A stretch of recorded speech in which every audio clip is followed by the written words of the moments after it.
Assalamualaikum dear students, welcome to PAS Education System, the largest institute for online preparation. Dear students, I am engineer Bilal Hasan और आज की video में आप लोगों के साथ नस्ट एनईटी 1 के जो फर्स्ट डे में जितने MCQs आए थे वो सारे मैं विद एक्सप्लेनेशन शेयर करूंगा। ये बहुत ज़्यादा इंपॉर्टेंट डियर स्टूडेंट्स वीडियो है। इससे पहले अगर आप लोगों ने अभी तक हमारे व्हाट्सएप चैनल को फॉलो नहीं किया तो इसको ज़रूर करें, क्योंकि इसके थ्रू आप लोगों को एजुकेशनल अपडेट्स और स्कॉलरशिप अपडेट्स मिलती रहेंगी यूनिवर्सिटीज़ की। इसी वीडियो के डिस्क्रिप्शन में इसका लिंक है। तो डियर स्टूडेंट्स, सबसे पहले हम मूव करते हैं जो कल के दिन में फिजिक्स के इंपॉर्टेंट टॉपिक्स थे। मैंने आपको पहले भी बताया था कि इंपॉर्टेंट टॉपिक्स जिन जिन में से ज़्यादातर MCQs आए थे वो मैं आप लोगों के साथ पहले शेयर कर देता हूं। इससे पहले भी मैं आप लोगों को ये इंपॉर्टेंट टॉपिक्स बता चुका हूं। ये वो मेन एरियाज थे जिसके अंदर नस्ट एनईटी 1 के अंदर फर्स्ट डे में आप लोगों को टेस्ट किया गया था, जिन स्टूडेंट्स का भी टेस्ट हुआ था। तो ये इंपॉर्टेंट टॉपिक्स मैंने आप लोगों के साथ फिजिक्स के शेयर किए हैं। इसी तरह ये मैथमेटिक्स के इंपॉर्टेंट टॉपिक्स हैं और ये सारे वही टॉपिक्स हैं जो ऑलरेडी मैं आप लोगों को बार बार वीडियोस के अंदर बताता रहा हूं। और डियर स्टूडेंट्स, ये जितने भी क्वेश्चंस आ रहे हैं जो मेरी मैथ की एक प्लेलिस्ट है उसी में से ही रिपीट हो रहे होते हैं, तो वो प्लेलिस्ट में एंड स्क्रीन लगा दूंगा, ज़रूर आप लोगों ने देखनी है। जो आप लोगों के साथ हमने फिजिक्स का एक वन शॉट लेक्चर शेयर किया था 11-12 फिजिक्स कंप्लीट, वो बहुत ज़्यादा हेल्पफुल है, उसको भी आप लोगों ने देख लेना है। तो डियर स्टूडेंट्स, आप लोगों को जैसे कि मैंने बताया था कि इंग्लिश के अंदर से वो आप लोगों से ज़्यादातर सिनोनिम, एंटोनिम्स और कॉम्प्रीहेंशंस वगैरह पूछेगा, तो यही चीज़ें ज़्यादातर नस्ट के टेस्ट में आती हैं। तो अब अभी हम स्टार्ट करते हैं MCQs। डियर स्टूडेंट्स, पहला क्वेश्चन है 1 + sin x रूट ये किसके इक्वल है। अब डियर स्टूडेंट्स, इस टाइप के क्वेश्चन को करने के लिए याद रखें कि ये तो हमारे पास इक्वल होता है sin x/2 + cos x/2 के इक्वल। तो मैं भी आप इसको प्रूव करके भी बता देता हूँ, मगर याद रखें सम टाइम हम कुछ एंगल्स पुट करके, जैसे इधर भी x की वैल्यू कोई पुट कर लें, लेट्स सपोज 30 डिग्री, और इधर भी पुट कर लें, फिर उसको चेक कर लें, तो इस टेक्निक को आपने फॉलो नहीं करना।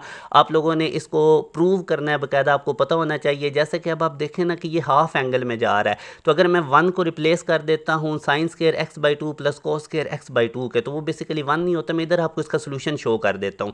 अब डियर स्टूडेंट्स, ये क्वेश्चन था 1 + sin x रूट में, तो sin² x + cos² x आपको पता होता है 1 के इक्वल होता है, एंगल सेम होना चाहिए, तो मैं इसको कर सकता हूँ sin² x/2 + cos² x/2, ये भी 1 नहीं होगा। अब sin 2x आपको पता है 2 sin x cos x होता है, इधर डबल एंगल है तो इधर हाफ होगा।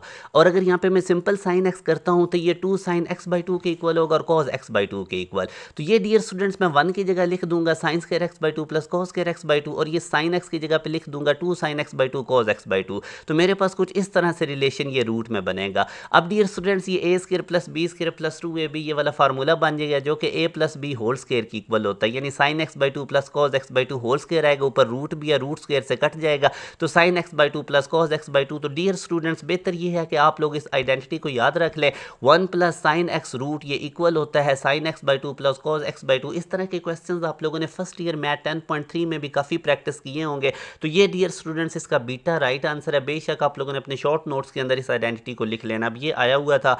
इसी तरह डियर स्टूडेंट्स, ये वाला क्वेश्चन है डी मोविस थ्योरम से होगा, फर्स्ट चैप्टर जो आप लोगों का फर्स्ट ईयर मैथ का, ये काफ़ी इंपॉर्टेंट है। तो यहाँ से अब आप देख सकते हैं sin 36 degree + iota cos 36 degree, तो आप लोगों के ऊपर मेन पावर है, एंगल सेम है, तो आप लोगों ने इस पावर को एंगल से मल्टीप्लाई कर देना है, यही हमें डी मोविस थ्योरम कहता है। तो 36 डिग्री को 15 से मल्टीप्लाई करेंगे और ये भी जो 15 है ये 36 डिग्री से हम मल्टीप्लाई करेंगे, तो कुछ इस तरह से मेरे पास आंसर आएंगे जब 36 डिग्री को मैं 15 से मल्टीप्लाई करूंगा। अब डियर स्टूडेंट्स, मैं अलाइड एंगल का कॉन्सेप्ट यूज़ करता हूं। अगर मैं 540 को इस तरह मैं लिख सकता हूं 6 × 90, क्योंकि 90 को जब 6 से मल्टीप्लाई करेंगे तो वो 540 बनेगा, और साथ इसमें मैं +0 डिग्री कर दूंगा। इसी तरह इस 540 के साथ डियर स्टूडेंट्स मैं करूंगा, इसको मैं 6 × 90 लिख सकता हूं, साथ +0 डिग्री। अब यहाँ से आप देख सकते हैं कि ये 90 का इवन मल्टीपल है, साइन रहेगा, यहाँ पे 0 साथ आ जाएगा, तो sin 0 में पता है 0 हो जाएगा, तो ये स्ट्रेट फॉरवर्ड 0 हो जाएगा। उसके बाद डियर स्टूडेंट्स, यहाँ से अगर आप देखें तो ये 90 का अगेन इवन मल्टीपल है 6, तो हमारे पास जो cos है वो cos ही रहेगा और साथ 0 डिग्री आ जाएगा। मगर अगर आप देखेंगे तो डियर स्टूडेंट्स, ये सेकंड क्वाड्रेंट में 4 दफ़ा 90 हमारे पास फर्स्ट क्वाड्रेंट में आ रहा होता है, फिर आप देखेंगे तो ये हमारे पास जो 6 वाला ये 90 है ये सेकंड क्वाड्रेंट में जा रहा है, और वहाँ पे cos नेगेटिव होता है, तो इसलिए cos 0 1 तो होगा मगर साथ नेगेटिव आएगा, और बाहर आयोटा है, आयोटा -1 से मल्टीप्लाई होकर माइनस आयोटा, तो 0 - आयोटा करेंगे तो डियर स्टूडेंट्स ये माइनस आयोटा इसका आंसर आएगा, सिंपल डी मोविस थ्योरम से अप्लाई करते हुए, क्योंकि एंगल सेम थे, हमने पावर को एंगल से मल्टीप्लाई किया। आगे अलाइड एंगल का कॉन्सेप्ट जिस तरह आप लोगों ने फर्स्ट ईयर मैथ का 10.1 एक्सरसाइज के क्वेश्चंस किया, तो उसके थ्रू हम लोगों ने इसको सॉल्व कर लिया। आगे डियर स्टूडेंट्स, इस टाइप का क्वेश्चन आया हुआ था, इसमें सिंपल आप लोग इसका एलसीएम ले लें, डिनोमिनेटर को 0 से जाके मल्टीप्लाई कर दें, 0 हो जाएगा, बैक सॉल्व कर लें, पॉइंट्स में एक्स वाई की वैल्यूज गिवन होगी, तो जो पॉइंट इस इक्वेशन को सेटिस्फाइड कर जाएगा वो हमारे पास इसका आंसर होगा। आगे डियर स्टूडेंट्स ये वाला क्वेश्चन था कि 6 men can complete a task in 10 days, 6 बंदे एक काम को 10 days में कंप्लीट करते, how many days will it take for 15 men to complete the same task if they work at the same rate. तो डियर स्टूडेंट्स पहले आपको total work पता होना चाहिए, तो उसका तरीकाकार ये होता है कि जितने बंदे हैं वो जितने डेज काम करते हैं उनको मल्टीप्लाई कर दें तो वो टोटल टास्क आएगा। अब वही टोटल टास्क हमने देखना 15 बंदे कितने दिनों में करेंगे। तो ये डियर स्टूडेंट्स मैं आप लोगों के सामने पहले टोटल टास्क हम कैसे निकालेंगे, पहले 6 men वो काम कर रहे थे 10 days में, तो टोटल उन्होंने काम किया 60। अब यही 60 टास्क ही करना है, ये 60 वाला ही टोटल काम करना है मगर 15 बंदों ने। तो क्या काम हम करेंगे, 15 बंदों को x डेज से मल्टीप्लाई करेंगे कि 15 बंदे कितने दिनों में काम करके टोटल वही टास्क 60 कंप्लीट करेंगे। तो यहाँ से डियर स्टूडेंट्स आप लोगों ने x की वैल्यू निकाल लेनी है, 15 60 से जाके डिवाइड होगा तो 4 हमारे पास आंसर आएगा। तो x इक्वल टू 4 डेज, यानी कि 4 डेज के अंदर 15 men यही सेम काम करेंगे।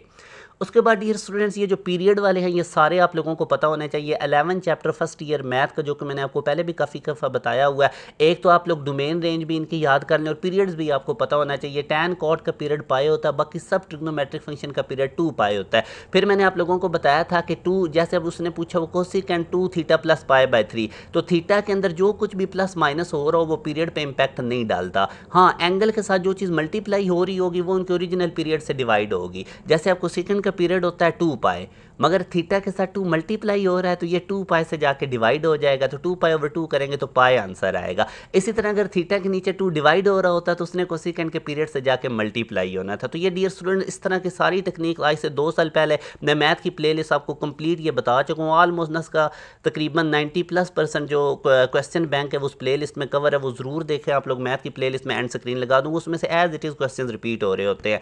What is the value of 1 minus iota की पावर 4। तो ये डियर स्टूडेंट्स इसको करने का तरीका होता है कि आप लोग सिंपल इसको पावर 4 है तो अब बाइनोमियल थ्योरम में आप लोग मिस्टेक कर सकते हैं, आप लोगों ने डायरेक्ट इसको कर लेना 1 minus iota square multiply by 1 minus iota square, इस तरह हम इसको कर सकते हैं। ये 1 माइनस आयोटा स्क्वायर अलग ओपन कर लें formula a minus b whole square, और इसको भी अलग ओपन कर लें तो यहाँ से डियर स्टूडेंट्स आयोटा स्क्वायर -1 हो जाएगा, ये +1 से कट जाएगा, ये भी आयोटा स्क्वायर -1 होगा, +1 से कट जाएगा, तो इधर भी -2 आयोटा बचेगा, इधर भी -2 आयोटा बचेगा। तो इनको जब मैं आपस में मल्टीप्लाई करूंगा तो ये 4 आयोटा स्क्वायर बनेगा और आयोटा स्क्वायर -1 होता, तो ये डियर स्टूडेंट्स हमारे पास -1 4 से मल्टीप्लाई होके -4 इसका आंसर आएगा। सिंपल क्वेश्चन है, सिंपल आप लोगों ने थोड़ी सी इसमें कैलकुलेशंस करनी है। मैंने जिस तरह इसको स्प्लिट किया 1 minus iota whole square multiply by 1 minus iota whole square, तो उस तरह आप लोगों ने कर लेना। डियर स्टूडेंट्स आज की वीडियो बहुत इंपॉर्टेंट है। नेक्स्ट NET 1 के फर्स्ट डे में जितने MCQs आए थे 30 नवंबर को वो सारे आप लोगों के साथ में शेयर कर रहा हूँ। What is the value of the following limit. तो ये लिमिट वाला क्वेश्चन है, सिंपल अब देखें अगर मैं डायरेक्ट इसमें लिमिट पुट करूंगा तो अनडिफाइन हो जाएगा। तो इस तरह के क्वेश्चन के लिए फिर हम एल-हॉपिटल रूल अप्लाई करते हैं आप लोग, या इसको बल्कि ये डायरेक्ट अगर सिंप्लीफिकेशन से भी हो रहा है तो फिर वो रूल भी अप्लाई करने की जरूरत नहीं। जैसे ये x स्क्वायर -9 है, इसको नोमिनेटर में लिख लूंगा x + 3 x - 3, नीचे से आप डिनोमिनेटर में से x कॉमन निकालें, x - 3 से कट गया तो ये x + 3 ओवर x बचेगा, और इसके अंदर जब आप x की जगह पे डियर स्टूडेंट्स 3 पुट करेंगे तो 3 + 3 6 ओवर 3, तो 6/3 हमारे पास 2 इसका राइट आंसर है जो कि C ऑप्शन में मौजूद है। इसी तरह नेक्स्ट क्वेश्चन है डियर स्टूडेंट्स इनवर्स फंक्शन निकालने का। इसका भी मैं आपको बड़ा शॉर्टकट बता चुका हूँ ऑलरेडी। मैं ऑलरेडी ये क्वेश्चंस डियर स्टूडेंट्स आप लोगों को करवा चुका हूँ, उसी तरह के क्वेश्चंस रिपीट हो रहे हैं। लाइक अब ये देखें, ये क्वेश्चन मैंने आप लोगों को ऑलरेडी करवाया हुआ है। इनवर्स फंक्शन का कॉन्सेप्ट क्या होता है, जैसे ये f(x) = 4x² - 5 है, तो आप लोग f(x) को रिप्लेस कर दें y से। तो डियर स्टूडेंट्स पहला स्टेप होता है f(x) की जगह y लिखें, उसके बाद x और y की जगह स्विच करनी है, यानी y की जगह पे x आ जाएगा और इधर जो x है इसकी जगह पे y आएगा। तो वही मैंने काम किया, इनकी मैंने जगह स्विच की। पहला काम होगा फंक्शन f(x) की जगह y लिखें, फिर x और y की जगह स्विच कर दें। अब यहाँ से आप लोगों ने y को सेपरेट कर लेना है, तो ये जो y स्क्वायर है इसको जब मैं सेपरेट करूंगा -5 लेफ्ट साइड पे जाके +5 होगा, 4 मल्टीप्लाई हो रहा है, डिवाइड होगा, स्क्वायर खत्म करने के लिए रूट लूंगा, तो that will be the inverse of the function. अब डियर स्टूडेंट देखें वो मैथ की प्लेलिस्ट बहुत इंपॉर्टेंट है, उसी तरह के क्वेश्चंस रिपीट हो रहे हैं। अब ये इनवर्स फंक्शन का तरीका है, अब मैं आपको वो क्वेश्चन सॉल्व करके देता हूँ। तो ये देखें, अब ये भी अगेन ये g(x) वो फंक्शन था जिसको हम y से रिप्लेस कर देंगे। अब यहाँ से डियर स्टूडेंट्स अगला स्टेप मैंने क्या बताया था, y और x को स्विच करें, तो y की जगह पे x आ जाएगा और x की जगह पे y आ जाएगा। अब यहाँ से y को सेपरेट कर लें, तो ये हमारे पास y square equal to x over 4 square खत्म करूंगा तो रूट आएगा, रूट की दो वैल्यूज होंगी प्लस माइनस में, चूंकि x और r ग्रेटर देन 0 है तो हम नेगेटिव वाली वैल्यू नहीं लेंगे। तो इसलिए डियर स्टूडेंट्स हमारे पास इसका जो आंसर आएगा वो आप लोग देख सकते हैं x ओवर r रूट। तो डियर स्टूडेंट्स वो मैथ की प्लेलिस्ट बहुत इंपॉर्टेंट है, उसी में से ही आप लोगों को क्वेश्चंस और उसी में से कॉन्सेप्ट रिपीट होते नजर आएंगे, क्वेश्चंस रिपीट होते नजर आएंगे। और इसी तरह जो फिजिक्स के वन शॉट लेक्चर्स हम आप लोगों के लिए लेकर आए, अभी आप आने वाले दिनों में देखेंगे उनमें से as it is concept repeat हो रहे हैं, तो वो भी जरूर देखें। इंडिया आप लोगों के साथ एक इंग्लिश की वीडियो बनाई थी, वो बहुत ज़्यादा इंपॉर्टेंट है, उसको भी आप लोगों ने देखना है। वो बहुत ही मतलब जो इंग्लिश की वीडियो उसमें सर ने बहुत इंपॉर्टेंट कॉन्सेप्ट्स कवर किए हैं, सिनोनिम एंटोनिम्स, वो लाजमी देखें। अब इसी तरह dear students if A is symmetric matrix and B is skew symmetric matrix, तो ए बी का सारे का ट्रांसपोज किसके इक्वल होगा। अब याद रखें अगर ए सिमेट्रिक मैट्रिक्स है तो ए का ट्रांसपोज ए के इक्वल होगा, और अगर बी स्क्यू सिमेट्रिक मैट्रिक्स है तो बी का ट्रांसपोज माइनस बी के इक्वल होगा। अब ये प्रॉपर्टी अगर आप देखें ए बी होल ट्रांसपोज जो है ये किसके इक्वल होता है, तो सेकंड वाली टर्म का ट्रांसपोज इन मल्टीप्लाई बाय फर्स्ट वाली टर्म का ट्रांसपोज, ये प्रॉपर्टी होती है A B whole transpose equal to B T multiply by A T, ये आप लोगों ने याद रखना है। अब मैं सिंपल इसमें वैल्यूज प्लग इन करूंगा, क्योंकि ए सिमेट्रिक मैट्रिक्स है तो ए टी मेरे पास ए के इक्वल होगा, और बी स्क्यू सिमेट्रिक मैट्रिक्स और बी टी मेरे पास माइनस बी के इक्वल होगा। तो इनकी मैं वैल्यूज प्लग इन कर दूंगा, बी टी की जगह माइनस बी और ए के ट्रांसपोज की जगह ए, क्योंकि ए सिमेट्रिक मैट्रिक्स था। अब आप देख लें ये माइनस बी ए ना तो ये ए बी की इक्वल होगा ना ही ये माइनस ए बी की इक्वल होगा। तो इसका मतलब ये हुआ कि ये जो ए बी सारे का ट्रांसपोज था ना तो ये सिमेट्रिक है ना ये स्क्यू सिमेट्रिक है, तो इसलिए नाइदर सिमेट्रिक और नॉर स्क्यू सिमेट्रिक्स है, क्योंकि सिमेट्रिक के लिए ट्रांसपोज उस मैट्रिक्स के इक्वल होना चाहिए जो कि इस केस में नहीं हुआ, ए बी का ट्रांसपोज ए बी की इक्वल नहीं आया, और स्क्यू सिमेट्रिक के लिए ए बी का ट्रांसपोज माइनस ए बी की इक्वल होना चाहिए, वो भी नहीं हुआ। तो ये डियर स्टूडेंट्स हमारे पास इसका सी राइट आंसर है।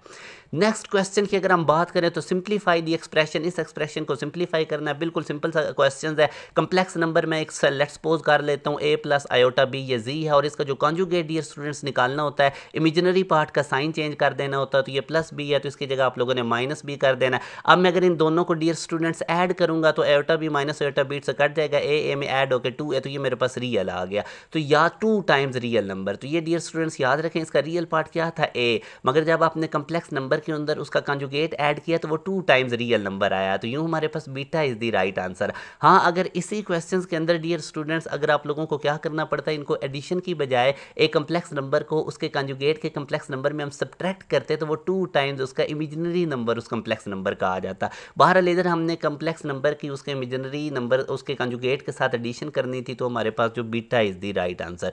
अब आगे वो कहता है इस टाइप का क्वेश्चन था कि f x equal to x cube plus x square plus x है, तो या तो F2 उसने पूछा हुआ था या डेरिवेटिव लेके उसमें 2 प्लग इन करना, तो बहरहाल अगर डेरिवेटिव लेके करना था तो आप लोग इसका सिंपल डेरिवेटिव ले लें, एक्स क्यूब का एक्स स्क्वायर का प्लस एक्स का, उसके अंदर एक्स की जगह 2 प्लग इन कर दें तो आप लोगों के पास आंसर आ जाएगा। इसी तरह डियर स्टूडेंट्स नेक्स्ट क्वेश्चन में अरिथमेटिक मीन पूछी गई थी 1/4 और 5/8 की। अब डियर स्टूडेंट्स याद रखें जो दो नंबर्स की अरिथमेटिक मीन निकालनी होती है वो सिंपल उन दो नंबर को ऐड करके 2 पे डिवाइड करना होता है। यहाँ पे ए आपके पास 1/4 है, बी आपके पास 5/8 है, तो आप लोगों ने सिंपल इनको ऐड करना है और 2 पे डिवाइड कर देना है। इसका एलसीएम वगैरह लेंगे तो ये 8 2 से आके नीचे मल्टीप्लाई हो जाएगा, तो 7/16 हमारे पास इसका आंसर आ जाएगा जो डेल्टा ऑप्शन। तो ज्योमेट्रिक मीन और अरिथमेटिक मीन में से क्वेश्चंस आए हुए थे, अभी आने वाले दिनों में आप लोगों को वल्गर फ्रैक्शन में से क्वेश्चंस नजर आएंगे, जो 6.11 एक्सरसाइज उसमें से समीशन में से क्वेश्चंस आएंगे, क्योंकि वास्ट क्वेश्चन बैंक के हर बच्चों को अलग अलग दिन हर दिन में डिफरेंट क्वेश्चंस आ रहे होते हैं, तो वो जो मैथ की प्ले लिस्ट है उसको आप लोग जरूर देखें, वो बहुत ज़्यादा इंपॉर्टेंट है। इसके अलावा मैं आपको इंपॉर्टेंट चीज़ें बता चुका हूँ। एक dear students nth term sequence की गिवन थी, 18th टर्म निकालनी थी। अब वो एग्जैक्ट क्वेश्चन तो मुझे नहीं पता चला कि वो किस टाइप का था। बहरहाल ये अगर आप लोग मेरा वन शॉट लेक्चर देखेंगे सीक्वेंस सीरीज जिसकी मैं मैथ में प्लेलिस्ट में बात करूँ, उसमें इस टाइप के मैंने क्वेश्चंस करवाए हुए हैं, तो वो जरूर आपने देखनी है, मैं प्लेलिस्ट एंड स्क्रीन लगा दूंगा। बाकी डियर स्टूडेंट्स एक्सपोनेंशियल फंक्शन में आपको बार बार बता के आया हूँ, कॉन्स्टेंट के ऊपर वेरिएबल हो, ई की पावर में वेरिएबल हो, या आप लोगों के पास सिंपल पावर रूल हो, या वेरिएबल की पावर में वेरिएबल हो, ये नेक्स्ट क्वेश्चन लाजमी देती है। अब ये क्वेश्चन आया हुआ था ई की पावर 5x², तो इसको कैसे इसका डेरिवेटिव लेंगे, ई की power 5x² as it is, और पावर में 5x² उसके डेरिवेटिव से मल्टीप्लाई कर दें। इस टाइप का भी एक क्वेश्चन आया हुआ था ई की पावर x, तो पहले डियर स्टूडेंट्स इसको हम एज इट इज लिखेंगे, और उसके बाद जो पावर में ई की पावर x है जो मैंने रेड कलर में किया हुआ, इसका डेरिवेटिव लेंगे। तो इसका कैसे डेरिवेटिव लेंगे, ई की power x as it is आएगा, और ऊपर इसकी जो पावर है ई की पावर x वो साथ मल्टीप्लाई हो जाएगा। अब अगेन e की पावर x का डेरिवेटिव लेंगे तो ये e की पावर x के जो ऊपर पावर में x है उससे मल्टीप्लाई करेंगे, x तो 1 आ जाएगा। तो डियर स्टूडेंट्स इस टाइप के क्वेश्चंस भी आप लोगों ने ज़रूर दिए। एक्सपोनेंशियल फंक्शन में बार बार पीछे कह कर आया हूँ कि इसमें से क्वेश्चंस रिपीट होते हैं, ये हर साल आते हैं। अब ये देखें पहले इसको एज इट इज़ लिखें और ऊपर ये जो रेड वाली है इसका आप लोग डेरिवेटिव लें। तो ये e की power x as it is और e की पावर x जो ऊपर बची है इसका फर्दर डेरिवेटिव, e की power x as it is और पावर में जो x उसके डेरिवेटिव से मल्टीप्लाई कर दें तो ये इसका डेरिवेटिव बनेगा। अब इस टाइप के और भी ढेर सारे क्वेश्चन आगे चल के 4 की पावर x और अभी आने वाले दिनों में आपको नजर आएंगे। Dear students the angle of depression is the angle form between. तो याद रखें हमारे पास जो एक होती है लाइन ऑफ साइट जिधर से हम देख लेते हैं और एक होती है हॉरिजॉन्टल लाइन। मैं आपको डायग्राम से शो करता हूँ। अब ये एक बंदा है, अगर तो ये हॉरिजॉन्टल लाइन से बिलो देखेगा, लाइन ऑफ साइट बिलो होगी हॉरिजॉन्टल लाइन से, तो अब ये जो एंगल थीटा है ये एंगल ऑफ डिप्रेशन है। यही अगर डियर स्टूडेंट्स ये जो बंदा है ये इस हॉरिजॉन्टल लाइन से अपवर्ड देखता है इधर को, यानी इस तरफ इसकी लाइन ऑफ साइट होती, तो ये अब जो एंगल होना था ये हमारे पास डियर स्टूडेंट्स होना था एंगल ऑफ एलिवेशन। इस हॉरिजॉन्टल लाइन से ऊपर देखेंगे तो एंगल ऑफ एलिवेशन, नीचे देखेंगे जो थीटा बनेगा हॉरिजॉन्टल लाइन के साथ वो एंगल ऑफ डिप्रेशन। ठीक है, तो यहाँ पे हमारे पास इसका बीटा राइट आंसर है। इसी तरह डियर स्टूडेंट्स ये 9.1 एक्सरसाइज में से सिंपल सा क्वेश्चन है, रेडियस गिवन है, एंगल गिवन है, लेंथ ऑफ आर्क हमने निकालनी है, उसका फार्मूला आर थीटा होता है। याद रखें इसके अंदर जो थीटा पुट करना होता है वो आप लोगों ने रेडियन में पुट करना होता है। तो इस 140 डिग्री को आप लोग रेडियन में कन्वर्ट करें, पाई बाय 180 से मल्टीप्लाई करें, 0 0 से कटेगा तो 7 पाई बाय 9 हमारे पास डियर स्टूडेंट इसका एंगल रेडियन में आएगा। तो L equal to R theta put करेंगे तो आर हमारे पास 7 है, एंगल रेडियन में हमारे पास 7 पाई ओवर 9 है, 7 7 से मल्टीप्लाई होकर तो ये हमारे पास आंसर आएगा। डियर स्टूडेंट्स नेक्स्ट क्वेश्चन में आप लोगों को एक ट्राइंगल गिवन थी और उसके मिड पॉइंट्स गिवन थे, एरिया निकालना था। तो याद रखें अगर आप लोगों को मिड पॉइंट्स गिवन है तो उन मिड पॉइंट्स को यूज करते हुए आप लोगों ने वर्टिसेस निकाल लेने हैं और जब वर्टिसेस आप लोगों के पास आ जाएंगे तो एरिया ऑफ ट्राइंगल का फार्मूला होता है हाफ x1 y1 पहला पॉइंट, उसके नीचे x2 y2 दूसरा पॉइंट, x3 y3 तीसरा पॉइंट और कॉलम्स के अंदर 1 1 लिखी उसकी आप लोगों ने एक्सपेंशन कर लेनी है। और अगर आप लोगों के पास जितनी भी ट्राइंगल्स का एरिया निकालना उसको उतने से मल्टीप्लाई कर देना, या इसका एक और वे भी है मैं वो आगे चल के भी आपको बताऊंगा। अब डिपेंड करता है कि एग्जैक्ट क्वेश्चन क्या आया हुआ था। आगे वो कहता है इवेलुएट द फॉलोइंग लिमिट, इसको हमने इवेलुएट करना है। अगर डियर स्टूडेंट मैं इसके अंदर x की जगह डायरेक्ट लिमिट पुट करूंगा तो डिनोमिनेटर में tan x है, tan 0 हमारे पास जो है डियर स्टूडेंट्स वो 0 हो जाएगा और ये अनडिफाइन होगा। जब भी डायरेक्ट लिमिट पुट करने से अनडिफाइन हो तो आप लोगों ने एल हॉपिटल रूल अप्लाई करना होता है। नोमिनेटर का अलग डेरिवेटिव लें, sin x का डेरिवेटिव cos x हो जाएगा और ये नीचे डिनोमिनेटर में जो tan x है डियर स्टूडेंट जब इसका आप डेरिवेटिव लेंगे तो ये सीकेंट स्क्वायर x हो जाएगा। अब आप लोग x की जगह पे 0 पुट करें तो x की जगह जब मैं 0 पुट करूंगा तो dear student cos x cos 0 1 और सीकेंट 0 भी 1 हो जाएगा, तो 1/1 इसका आंसर होगा जो कि बीटा ऑप्शन में मौजूद है। आगे डियर स्टूडेंट्स अब ये देखें वेरिएबल के ऊपर पावर वेरिएबल है, तो मैंने कहा था exponential function is very important. आप लोगों के पास चार तरह के एक्सपोनेंशियल फंक्शन है, या तो वेरिएबल के ऊपर कांस्टेंट होगा या वेरिएबल के ऊपर वेरिएबल होगा जैसे x की पावर x है, या आप लोगों के पास e की पावर x वाला फंक्शन होगा, या डियर स्टूडेंट्स आप लोगों के पास कांस्टेंट के ऊपर वेरिएबल होगा। तो ये चारों की इंटीग्रेशन और डेरिवेटिव आप लोगों ने देख लेने। अब ये वेरिएबल के ऊपर वेरिएबल है तो इस टाइप के क्वेश्चन को सॉल्व करने के लिए दोनों तरफ एलन लेना होता है। यहाँ पे y के साथ भी एलन लगा दें, साइन x की पावर x के साथ भी एलन लगा दें। अब डियर स्टूडेंट्स ये जो एलन y है ये 1/y हो जाएगा, क्योंकि एलन के साथ जो कुछ भी है उसको 1 के नीचे लिखें और साथ उसका डेरिवेटिव लेके मल्टीप्लाई कर दें। अब y का डेरिवेटिव होता है dy/dx। इसी तरह डियर स्टूडेंट्स यहाँ पे आप लोग अरिथम का थर्ड लॉ अप्लाई करें, ये जो पावर है इसको आप लोगों ने पहले लिख लेना है। अब ये दो फंक्शन है इनको मल्टीप्लाई कर दें तो डेरिवेटिव का प्रोडक्ट रूल लगाएं, पहला फंक्शन एज इट इज दूसरे का डेरिवेटिव। अब ln sin x का डेरिवेटिव होता है 1/sin x और sin का मजीद डेरिवेटिव cos होता है उससे मल्टीप्लाई कर दें, तो 1/sin x multiply by cos x, ये cos/sin बनेगा प्लस का साइन डाल के। अब जिसका डेरिवेटिव दूसरे फंक्शन का ले लिया है वो एज इट इज और पहले का डेरिवेटिव x का डेरिवेटिव 1 हो जाएगा। तो ये डियर स्टूडेंट्स यहाँ पे y डिवाइड हो रहा है, ये राइट साइड पे जाके मल्टीप्लाई होगा। अगेन y किसकी इक्वल था sin x की पावर x, तो इसको इससे रिप्लेस कर दें तो ये आप लोगों के पास इसका आंसर आ गया। इस तरह से जब भी वेरिएबल के ऊपर वेरिएबल हो तो आपने कहना अब आप लोगों ने क्वेश्चन सॉल्व करना है x की पावर x, इसका अब आप लोगों ने डेरिवेटिव निकालना है। इसको उसी तरह आप लोगों ने y की इक्वल ऐड करना है, दोनों तरफ ln अप्लाई करना है, लोगरिथम का थर्ड लॉ अप्लाई करके फिर आप लोगों ने प्रोडक्ट रूल लगा देना है। अब नेक्स्ट डियर स्टूडेंट्स याद रखें जब इस तरह हमारे पास हो log 5 5 या log a तो ये स्ट्रेट फॉरवर्ड 1 के इक्वल होता है। जैसे आप देख सकते हैं ये अगर हमारे पास लोगरिथमिक फंक्शन लिखा हुआ है, जब मैं इसको एक्सपोनेंशियल फंक्शन में डियर स्टूडेंट्स कन्वर्ट करूंगा करूँगा तो ये जो a है इसकी पावर पे x चला जाएगा, x की जगह पे b आ जाएगा। अब इसी तरह ये इसकी वैल्यू आपने निकालनी तो इसको मैं x के इक्वल लेट करूँगा और यहाँ से जब मैं इसको एक्सपोनेंशियल फंक्शन में लिखूँगा तो 5 की पावर में x आ जाएगा और ये 5 उधर चला जाएगा। अब 5 की पावर x इक्वल टू 5, तो ये बेस सेम है डियर स्टूडेंट्स, तो पावर इक्वेट कर लेते हैं। तो यहाँ से अब आप देख सकते हैं कि अगर डियर स्टूडेंट्स मैं यहाँ पे 5 की पावर 1 रखूँगा, क्योंकि ज़ाहिर है 5 की पावर 1 है तो बेस सेम है तो हमारे पास x की वैल्यू 1 आ जाएगी। तो बहरहाल इसको आप स्ट्रेट फॉरवर्ड भी प्रॉपर्टी यूज़ कर सकते हैं कि ये स्ट्रेट फॉरवर्ड 1 होता है। मैंने वैसे आपको समझा भी दिया है कि ये 1 कैसे होता है। उसके बाद डियर स्टूडेंट्स आगे अगर मैं आपसे बात करूँ तो ये कांस्टेंट के ऊपर वेरिएबल है। अब कांस्टेंट के ऊपर जब वेरिएबल आ जाता है तो उसका मैंने आपको बताया हुआ exponential function is the most important. तो जब a की पावर x डियर स्टूडेंट्स, ये आप लोगों ने पढ़ा भी था, मैंने बताया भी था, तो a की power x as it is, फिर जो बेस में a होता है जो भी होगी बेस उसके ln, उसके साथ ln लिख के उससे मल्टीप्लाई करना है और पावर में जो भी वेरिएबल आ रहा है उसके डेरिवेटिव से डियर स्टूडेंट्स मल्टीप्लाई भी करना है। तो अब ये 4 की पावर x पहले एज इट इज़ आएगा, नीचे बेस में 4 है, ln इसका लेके उससे मल्टीप्लाई करें और x का हमारे पास x जो पावर में आ रहा है उसके डेरिवेटिव से मल्टीप्लाई भी कर देना है। तो ये हमारे पास इसका आंसर आएगा। 4 की power x as it is, base में 4 है उसके साथ ln लगा के मल्टीप्लाई करें और पावर में x है उसका डेरिवेटिव से भी मल्टीप्लाई करना है, x का डेरिवेटिव 1 होता है। इसी तरह अब नेक्स्ट क्वेश्चन आया हुआ था, इस टाइप का भी एक क्वेश्चन था 1/x² प्लस 1/y² रूट्स हैं इस इक्वेशन के, तो कौन सी ट्रू है। तो ये बहरहाल मैं आपको ना इस टाइप के क्वेश्चन बता देता हूँ। जैसे अब ये है 3x² - 2x + 1 = 0, then find the equation whose roots. Dear students अगर आप लोग मेरा क्वाड्रेटिक इक्वेशन वाला लेक्चर 1 शॉट देखेंगे जो आज से 2-2.5 साल पहले मैंने बनाया था, उसी में से ही आपको क्वेश्चन नज़र आएंगे। ये आप लोगों को मैं उस जो वो प्ले लिस्ट है वो बहुत ज़्यादा इंपॉर्टेंट है, 90% प्लस क्वेश्चन बैंक नस्ट का कवर है, या MCQs as it is repeat आपको नज़र आएंगे या फिर उसी तरह के आपको नज़र आएंगे। अब ये अगर हम लोग मेरे क्वाड्रेटिक इक्वेशन वाला 1 शॉट ज़रूर देखें, उसमें ये सारे मैंने क्वेश्चन करवाए, ये एज इट इज़ मैंने करवाए हुए हैं। अब ये जैसे 3x² - 2x + 1 है, तो आप लोगों ने एक और इक्वेशन बनानी है जिसके रूट्स 1/α² + 1/β² है। ये भी इस तरह के ये क्वेश्चन हो सकता है। तो सबसे पहले तो ये जो इक्वेशन गिवन है इसके आप लोग रूट्स देख लें, सम ऑफ रूट्स इसका निकाल लें जो कि -b/a होता है, b यहाँ पे -2 है और a यहाँ पे 3 है, तो ये 2/3 हो जाएगा। इसी तरह product of root alpha beta जो कि c/a है, c हमारे पास 1 है और a हमारे पास 3 है, तो 1/3।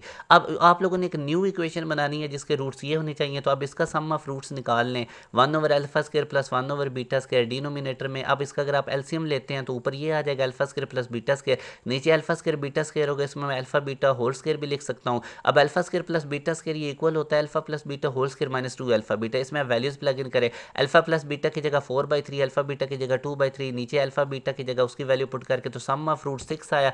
अब इसी का आप लोगों ने प्रोडक्ट ऑफ रूट निकाल लेना जो कि 1/अल्फा बीटा होल स्क्वायर है। अल्फा बीटा की जगह आप लोग क्या लिखेंगे, जो आपने 1/3 निकाला था उसका स्क्वायर करेंगे तो ये 1/1/9 आएगा, बटेगा बटा 9 ऊपर चला जाएगा। तो अब आपके पास सम ऑफ रूट्स भी आ गया, न्यू इक्वेशन का प्रोडक्ट ऑफ रूट्स भी आ गया। इक्वेशन का फार्मूला होता है x² - sum of roots plus product of root, उसमें वैल्यूज प्लग इन करके आंसर निकाल लेना है। तो ये हमारे पास वो इक्वेशन थी जो बनाने का फार्मूला होता है जब रूट्स का सम और प्रोडक्ट गिवन हो, तो आप लोगों ने बस सिंपल इसमें वैल्यूज प्लग इन करनी। इसी टाइप का ये वाला क्वेश्चन लास्ट ईयर भी आया हुआ था NET 2 के अंदर, तो ये आप लोगों ने इसको आप खुद सॉल्व कर लेना है।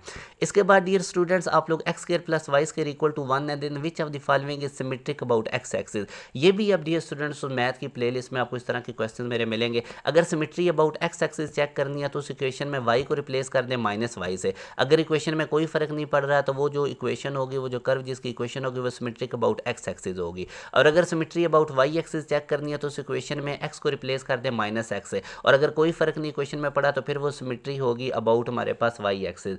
इसी तरह अगर आप लोगों ने ओरिजिन के अराउंड सिमेट्री किसी कर्व की चेक करनी है तो उसकी इक्वेशन में x को -x से रिप्लेस करें, y को -y से। अगर इक्वेशन में कोई फर्क नहीं पड़ रहा तो वो सिमेट्रिक होगी अबाउट ओरिजिन। तो ये बहरहाल मैंने सारे स्टेप्स लिख दिए हैं। अब चूंकि वो x एक्सिस के अबाउट सिमेट्री चेक कर रहा था तो आप लोगों ने y को -y से रिप्लेस करना है। तो ये डियर स्टूडेंट्स आप लोग देखेंगे ये भी नहीं है, कोई भी इक्वेशन सिमेट्रिक नहीं है। इधर y को -y से रिप्लेस करें तो ये भी हमारे पास इक्वेशन चेंज हो जाएगी, इधर y को -y से चेंज करें तो ये प्लस में आ जाएगी, ये भी चेंज हो जाएगी। तो इनमें से कोई भी ऐसी इक्वेशन नहीं है जो सिमेट्रिक होगी about x axis. Symmetry check करने के लिए हमें y को -y से रिप्लेस करना था, तो वो कोई भी इक्वेशन ऑप्शन वाली उसको फुलफिल नहीं कर रही। इसी तरह डियर स्टूडेंट्स ये पार्शियल फ्रैक्शन में से क्वेश्चन आया हुआ था, जैसे a/x + 3 + b/x + 2 है, तो इसको आप लोगों ने क्या काम करना है, इसका एलसीएम ले लेना है। अब डियर स्टूडेंट्स ये x+2 x+3 इधर जो डिवाइड हो रहा है उधर मल्टीप्लाई होगा तो ये इधर कट जाएगा, तो ये आपके पास फॉर्मेट बनेगा।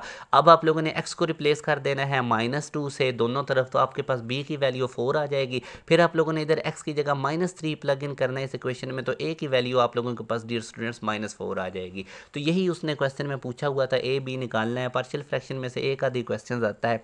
आगे डियर स्टूडेंट्स वो कहता है for what value of x is the function e की पावर x इंक्रीजिंग। तो याद रखिए x की तमाम वैल्यूज के लिए e की पावर x वाला फंक्शन इंक्रीजिंग होता है। अगर मैं आपको इसका ग्राफ बनाऊं सेम एज इट ये क्वेश्चन मैं करवा चुका हूँ डियर स्टूडेंट। ये सारे क्वेश्चन हमारी मैथ की प्लेलिस्ट में से रिपीट हो रहे हैं, बच्चे बता भी रहे हैं, तो वो मैथ की प्लेलिस्ट आप लोग लाजमी देखें, मैं एंड स्क्रीन लगा दूंगा। अब अगर आप यहाँ पे देखें तो आप x की ये e की पावर x का ग्राफ है, आप x की जगह जो मर्जी नंबर पुट करें, प्लस में पुट करें, इधर x की सारी वैल्यूज प्लस की हैं, लेफ्ट साइड पे सारी x की वैल्यूज नेगेटिव हैं। आप प्लस में पुट करें, नेगेटिव में पुट करें, आपको e की पावर x का आंसर कभी भी नेगेटिव नजर नहीं आएगा। तभी तो ये y x एक्सिस से अबव सारा ग्राफ है, x एक्सिस से बिलो नहीं है, क्योंकि x की पॉजिटिव नेगेटिव कोई सारे रियल नंबर पुट करने से आपको इसका आंसर हमेशा पॉजिटिव मिलेगा, ठीक है। तो और रियल नंबर्स के लिए e की पावर x इंक्रीजिंग होता है, क्योंकि इसका फर्स्ट डेरिवेटिव भी लेंगे तो वो e की पावर x ही आएगा, उसमें x की जो मर्जी वैल्यू पुट करें आपको पॉजिटिव आंसर ही मिलेगा, तो फंक्शन इंक्रीजिंग है। इंक्रीजिंग देखने के लिए हम फर्स्ट डेरिवेटिव लेते हैं, अगर तो वो पॉजिटिव हो फर्स्ट डेरिवेटिव तो फंक्शन इंक्रीजिंग है, नेगेटिव हो तो डिक्रीजिंग है। तो इसका फर्स्ट डेरिवेटिव e की पावर x ही आएगा, x की चाहे नेगेटिव वैल्यू पुट करें पॉजिटिव पुट करें, फर्स्ट डेरिवेटिव ने हमेशा पॉजिटिव रहना है, तो यूँ हमारे पास फंक्शन इंक्रीजिंग है। अब ये डियर स्टूडेंट्स क्वेश्चन आया था कोस की वैल्यू 0.6 गिवन थी, तो एंगल पूछ रहा था। तो डियर स्टूडेंट्स अब आप लोगों को जब एंगल निकालना तो कोस इनवर्स आके 0.6 हो जाएगा। अब यहाँ पे आप लोग समझें कोस 0 1 होता है, अब कोस 0 1 अब 0 डिग्री से आगे जब 90 डिग्री तक एंगल्स लेकर जाएंगे तो कोस की वैल्यू कम होने लग जाएगी, 1 से कम होगी, कोस 90 पे जाके 0 हो जाएगी। अब चेक करें कोस 0 पे 1 और कोस 90 पे जाके 0। अब ये 0.6 है तो 0.5 आप देखें कोस 60 डिग्री पे 0.5 होता है, अगर वो 60 डिग्री से 0.5 है आगे जाते हुए 60 से आगे जाते उसने 0 को अप्रोच करना है, तो 60 से पीछे आए, 60 से पीछे हैं तो वो 1 को अप्रोच करेगा। तो इसका मतलब ये हुआ कि ये एंगल 60 डिग्री से कम होगा, और कितना कम होगा, थोड़ा सा कम होगा, वो 53.13 डिग्री इसका आंसर है। तो इस तरह से डियर स्टूडेंट्स हमने इन क्वेश्चंस को जज करना होता है विदाउट कैलकुलेटर। आगे अब वो नेक्स्ट कहता है रेडियस सर्कल का 7 सेंटीमीटर है, angle at the centre 140 degree है, तो लेंथ ऑफ द आर्क। तो ये डियर स्टूडेंट मैं आप लोगों को लेंथ ऑफ द आर्क का मेरे ख्याल में पहले बता भी चुका हूँ, अदरवाइज आप ये डायरेक्ट फार्मूला भी यूज़ कर सकते हैं। लेंथ ऑफ आर्क का θ/360 डिग्री मल्टीप्लाई बाय 2πr, तो आर की वैल्यू पुट करें, थीटा की वैल्यू पुट करें यहाँ पे डिग्री में, तो अदरवाइज वो दूसरा तरीका जो मैंने बताया था उससे भी आप कर सकते हैं। फिर डियर स्टूडेंट्स इस तरह से एक क्वेश्चन था जिसमें 2 स्पिनर आपको गिवन थे और उनके ऊपर 2 लिखा हुआ आ रहा था, what is the probability that the sum of the number on both spinners is 2।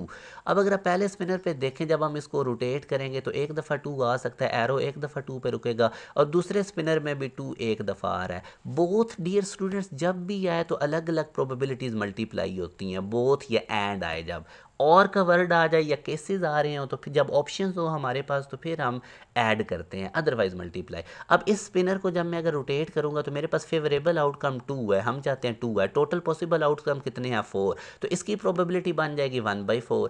अब अगर मैं इसकी देखूं तो इसमें मेरे पास टोटल 6 आउटकम्स हैं 1 2 3 4 और इनमें से आना 2 चाहिए, वी डिमांड फेवरेबल आउटकम्स 2, तो इसकी प्रोबेबिलिटी भी 1/6 हो जाएगी। तो डियर स्टूडेंट्स अब इन दोनों की प्रोबेबिलिटीज अलग अलग निकाल के पहले स्पिनर को जब रोटेट करूंगा तो मेरे पास 2 आने की प्रोबेबिलिटी है 1/4, दूसरे को करूंगा तो उसमें 2 आने की प्रोबेबिलिटी 1/6 है, क्योंकि 6 नंबरों में से एक 2 है तो 1/6। तो अब चूंकि बोथ आ गया तो दोनों को बारी बारी रोटेट करना, दोनों में प्रोबेबिलिटी देखनी है 2 की, तो मल्टीप्लाई करेंगे तो 1/24 जो कि हमारे पास डेल्टा ऑप्शन में मौजूद है।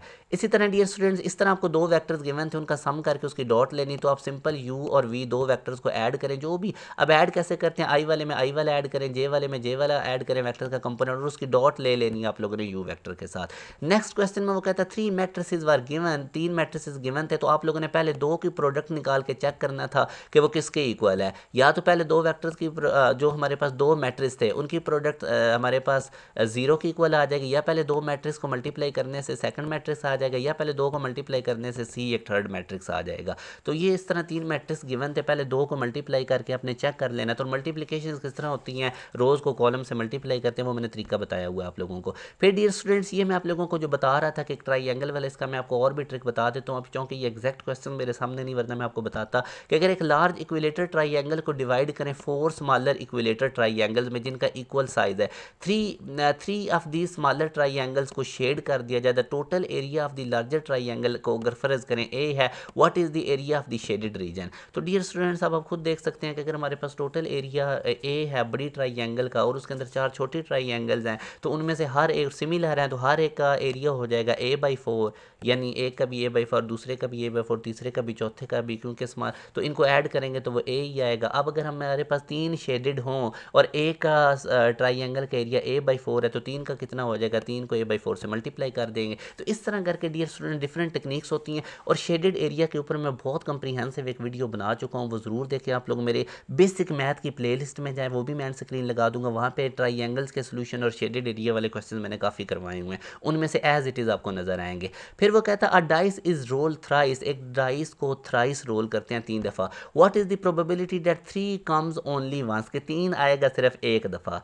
अब डियर स्टूडेंट्स ये क्वेश्चन बड़ा सिंपल है, 3 डाइस हैं, उनके ऊपर 1 से 6 तक टोटल नंबरिंग होती है, तो या पहली डाइस पे 3 आना चाहिए, या दूसरी पे, या तीसरी पे, तीनों में से एक हमारा फेवरेबल आउटकम, तीनों में से किसी एक पे 3 आना चाहिए। तो ये डियर स्टूडेंट अगर आप लोगों के सामने इसको सॉल्व करूं तो 3C1, इसका मतलब ये होता है कि 3 डाइस हैं, बेसिकली कॉम्बिनेशन का क्वेश्चन है, तो उनमें से किसी एक पे 3 आना चाहिए, 3 में से किसी एक पे 3। अब डियर स्टूडेंट कैसे वो आ सकता है, अगर एक डाइस पे 1 आ गया, टोटल 3 है, एक डाइस पे 6 नंबर होते हैं, तो एक डाइस पे अगर 1 आ गया, 1/6 एक पे प्रोबेबिलिटी, तो बाकी 2 पे कोई और नंबर आएगा। अगर एक डाइस पे 3 आ गया ना, तो बाकी 2 पे फिर हमारे पास जो है वो ये नंबर नहीं आएगा, उन पे और आएगा, तो उनकी प्रोबेबिलिटी 5/6 हो जाएगी। यानी कि अगर एक डाइस पे आ रहा है ना 3, तो 3 यानी कि एक डाइस पे प्रोबेबिलिटी 1/6 है, तो दूसरी पे 5/6 होगी और तीसरी पे भी 5/6 होगी, क्योंकि तो what is the probability 3 comes only once, 3 एक दफ़ा आना चाहिए। अगर एक डाइस पे आ रहा है हमारे पास, तो अब आप देखें एक डाइस पे अगर 3 आ गया, तो वहाँ पे प्रोबेबिलिटी 1/6 हो जाएगी, और दूसरी पे 5/6 और तीसरी पे, क्योंकि ज़ाहिर अगर एक पे 3 आ गया तो बाकी 2 पे नहीं आएगा, तो वहाँ पे हमारा non favourable outcome 5/6 multiply by 5/6। तो इसको सॉल्व करेंगे। अगर ऐसे आपको नहीं समझ आ रही, मैं आपको और तरह से समझाता हूँ। अब यहाँ पे ये वायरल हो गया सॉल्व। आगे ये देखें, आप लोगों के पास एक जो फेयर डाइस होती है उस पर इस तरह से नंबर होते हैं 1 2 3 4 5 6, ठीक है। रोलिंग करने से अब अगर वो 3 दफ़ा डाइस आपको कह रहा है रोल करें, तो टोटल सैंपल स्पेस क्या होता है 6 की पावर n, 3 दफ़ा रोल करेंगे तो टोटल सैंपल स्पेस 216 बनेंगे। 2 दफ़ा डाइस को 2 डाइस साइमल्टेनियसली रोल करेंगे तो 6 की पावर 2 तुम्हारे पास बनेगा। बहरहाल 3 डाइस साइमल्टेनियसली रोल करनी है तो ये 6 की पावर 3 बनेगा 216। अब डियर स्टूडेंट्स आगे आप देखें हमारे पास प्रोबेबिलिटी क्या आनी चाहिए। हमारी जो डिमांड है कि गेटिंग 3 ओनली वंस, 3 दफ़ा डाइस को रोल किया तो एक डाइस पे 3 आना चाहिए। अब अगर एक डाइस पे 3 आने की क्या प्रोबेबिलिटी है 1/6, तो दूसरी पे क्या आ जाएगा 5/6 और तीसरी की क्या हो जाएगी 5। अगर एक पे 3 आ गया तो बाकी 2 पे 3 नहीं आना चाहिए, तो इनमें से 3 वाला नंबर निकाल दें, तो इधर 5/6 और इधर भी प्रोबेबिलिटी 5/6, इनमें तीनों को मल्टीप्लाई करूंगा तो 25/216। अब डियर स्टूडेंट ये तो एक केस था ना कि जब पहली डाइस पे 3 आया बाकी 2 पे नहीं आया। ऐसा भी तो हो सकता है दूसरी डाइस पे 3 आए पहली और तीसरी पे 3 ना आए, या तीसरी डाइस पे 3 आए तो पहली 2 पे 3 ना आए। तो इसलिए मैं क्या कम करूंगा, इस प्रोबेबिलिटी ये केसेस बन रहे हैं तो इनको मैं ऐड कर दूंगा। अभी मैंने बताया था जब केसेस बन रहे तो ये हमारे पास आएगा आंसर। या फिर इसको दूसरा तरीका ऐसे आप कर लें कि 3 डाइस में से एक दफ़ा 3 आना चाहिए, 3 डाइस में से किसी एक पर 3 आना चाहिए, तो वो 3C1 वेज हैं उसके, और अगर एक डाइस पे 3 आएगा तो उसकी प्रोबेबिलिटी एक डाइस पे 1/6 और बाकी 2 पे 5/6 और 5/6। तो इसको सॉल्व कर ले। बहरहाल मैंने आपको दोनों मेथड बता दी, होप आपको क्लियर हो गया। अगर वो कहता है Pakistan and India are playing a hockey match, if both teams have an equal probability of winning, what is the probability that Pakistan does not lose. तो डियर स्टूडेंट अगर दोनों की इक्वल प्रोबेबिलिटी है विनिंग की, चूंकि पाकिस्तान विन करे या लॉस करे, टोटल प्रोबेबिलिटी 1 होगी, तो पाकिस्तान के विन करने की प्रोबेबिलिटी 1/2 हो जाएगी। तो ये डियर स्टूडेंट्स इसका अल्फा राइट आंसर है। अब नेक्स्ट अगर आप देखें डियर स्टूडेंट्स, तो ये क्वेश्चन आया हुआ था कि एलिप्स के उसने वर्टिसेस पूछे हुए थे। अब ये देखें एज इट इज क्वेश्चन मैंने करवाया हुआ है, ये हमारी वर्कशीट के अंदर भी मौजूद है। 9x² + 16y² = 144। तो आप लोगों ने राइट साइड पे डियर स्टूडेंट्स 1 करना होता है। जब भी एलिप्स को सॉल्व करना है तो राइट राइट साइड पे 1 करें।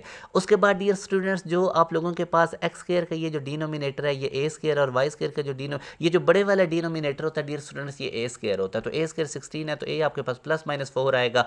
अब आप देख सकते हैं कि बड़ा डिनोमिनेटर एक्स के नीचे है तो ये हॉरिजॉन्टल एलिप्स है, एक्स एक्सिस के ऊपर है तो इसके डियर स्टूडेंट जो वर्टिसेस है वो भी एक्स एक्सिस पे होंगे और एक्स एक्सिस पे वाई वाला पार्ट 0 होता है तो ये हमारे पास प्लस माइनस 4 0 इसके वर्टिसेस आ जाएंगे। आई होप ये क्वेश्चन आपको क्लियर हो गया। 0 0 का डियर स्टूडेंट्स क्या कहते हैं, ओरिजिन कहते हैं। तो कुछ बिल्कुल सिंपल भी क्वेश्चंस होते हैं जिस तरह क्यूब रूट्स ऑफ यूनिटी क्या होता है 1, a circle that touches all the vertices of a triangle. Dear student ये सर्कम सर्कल होता है, ये मैंने इसकी डायग्राम भी बना दी है। ये हमारे पास एक ट्राइएंगल है तो इसके तीनों वर्टिसेस में से ये पास कर रहा है तो सी हमारे पास राइट आंसर है। इसी तरह डियर स्टूडेंट्स माइनस ई की power x is raise to some power which of the following is not possible value of the result. तो डियर स्टूडेंट्स याद रखें आप ई की पावर एक्स में जो मर्जी नंबर पुट करें, एक्स की पावर में इधर एक्स की जगह 0 पुट करें, माइनस ई की पावर 0 1 हो जाएगा, 1 पुट करें, 2 पुट करें, 3 पुट करें, आपको कभी भी 0 नहीं मिलेगा। ई की पावर एक्स में एक्स की जो मर्जी वैल्यू पुट करें आपको 0 नहीं मिलेगा। तो यूँ हमारे पास डेल्टा राइट आंसर है। आगे डियर स्टूडेंट ये question alpha beta are the roots of this equation then find the equation whose roots are 1 over alpha 1 over beta reciprocal roots आपसे पूछ रहे, quadratic equation. Believe me dear student ये सारे tricks मैं बता चुका हूँ। मेरी मैथ की प्लेलिस्ट 2.5 साल पहले जो मैंने बनाई थी वो बहुत ज़्यादा रेलेवेंट टू नस्ट है तो वो ज़रूर आप लोग देखें। अब ये 3x square minus 2x plus 1 equal to 0 है तो रेसिप्रोकल रूट्स निकालने के लिए आप लोगों ने जो एक्स स्क्वायर का कोफिशिएंट होगा और जो सिंपल कांस्टेंट होगा उनकी जगह बस रिप्लेस कर देनी है। यानी एक्स स्क्वायर का कोफिशिएंट 3 1 की जगह पे आ जाएगा, 1 एक्स स्क्वायर की जगह पे आ जाएगा। तो ये वो इक्वेशन बन गई जिसके रूट्स रेसिप्रोकल है, 1 ओवर अल्फा 1 ओवर बीटा है। आगे वो कहते हैं if a resistor and capacitor connected in series time constant हमें पता R C equal to T होता है तो आर सी इसका राइट आंसर है। इसी तरह डियर स्टूडेंट इस क्वेश्चन में वो कहता है the diagram below shows the trajectory of a projectile at the point B the vertical component of the velocity. Dear students projectile motion के बारे में याद रखें, इसके ऊपर सिर्फ और सिर्फ एक ही फोर्स एक्ट करती है और वो ग्रेविटी की है।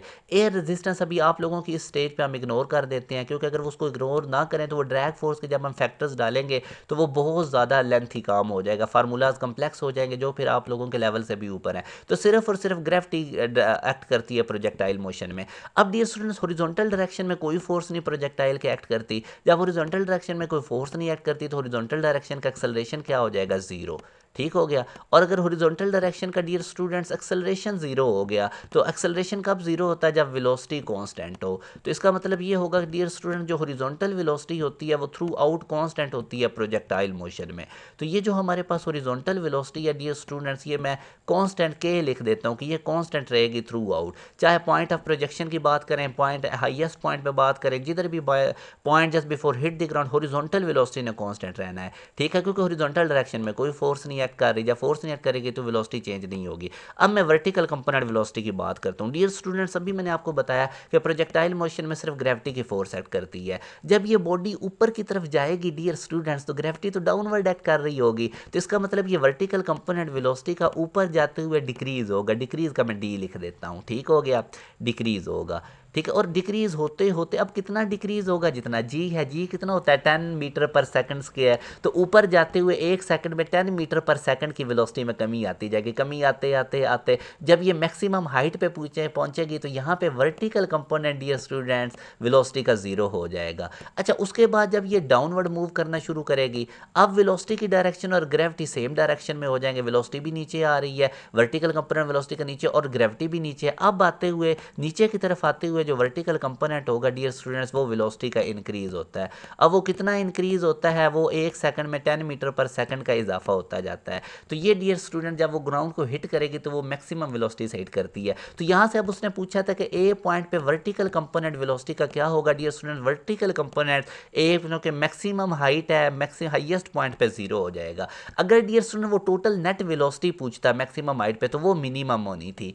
अब वो क्यों मिनिमम होनी थी, क्योंकि वेलोसिटी के पास 2 कंपोनेंट्स होते हैं प्रोजेक्टाइल मोशन में, एक हॉरिजॉन्टल जो कि through out the trajectory constant रहना है और एक डियर स्टूडेंट्स वर्टिकल कंपोनेंट। और जो वर्टिकल कंपोनेंट होगा डियर स्टूडेंट्स वो आपको पता है कि हाईएस्ट पॉइंट पे 0 हो जाएगा। तो टोटल यहाँ पे सिर्फ हॉरिजॉन्टल कंपोनेंट होगा वेलोसिटी का, वर्टिकल नहीं होगा। तो टोटल नेट वेलोसिटी मिनिमम मगर वर्टिकल कंपोनेंट वेलोसिटी का 0 होगा। तो ये डियर स्टूडेंट प्रोजेक्टाइल मोशन पे बहुत ज़्यादा इंपॉर्टेंट लेक्चर्स हैं, वो भी मैं प्लेलिस्ट लगा दूंगा, आप लोगों ने देख लेने हैं। तो ये आप लोगों को मैंने क्लियर कर दिया। इसके बाद लॉज ऑफ थर्मोडायनामिक्स बिहेवियर बताते हैं dear students heat and work का। थर्मोडायनामिक्स के अंदर से अब ये देखिए मैं आपको बार बार बताता रहा हूँ, थर्मोडायनामिक्स इंपॉर्टेंट है, सिंपल हार्मोनिक मोशन इंपॉर्टेंट है, इस तरह से आप लोगों को आ सकते हैं। तो इन चैप्टर्स में से हर साल ये क्वेश्चन आ रहे होते हैं। हाफ लाइफ वाला टॉपिक इंपॉर्टेंट है, अभी आगे आने वाले दिनों में आप लोगों को जो फंडामेंटल पार्टिकल्स हैं उनमें से क्वेश्चन नजर आएंगे, फंडामेंटल फोर्सेज में से नजर आएंगे, न्यूक्लियर फिजिक्स में से, तो उनको जरूर करें। तो हाफ लाइफ एक रेडियो एक्टिव एलिमेंट की अगर डियर स्टूडेंट्स 3 आवर्स है तो 9 आवर्स में उसकी एक्टिविटी बतानी है। तो ये फार्मूला आप लोगों ने याद रख लेना है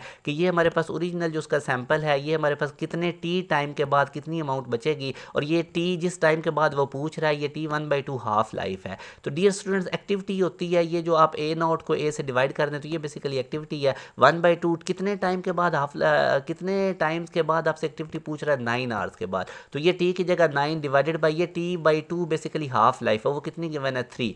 तो 9/3 करेंगे, 3 1/2 की पावर 3 करेंगे तो 1/8 डियर स्टूडेंट्स हो जाएगी उसकी ओरिजिनल अमाउंट से। उसके बाद ये वाला क्वेश्चन आप लोगों ने खुद कर लेना है, हाफ लाइफ में से क्वेश्चन आए हुए थे। इसी तरह डियर स्टूडेंट्स नेक्स्ट क्वेश्चन में वो कहता था formula for the unit of ohm.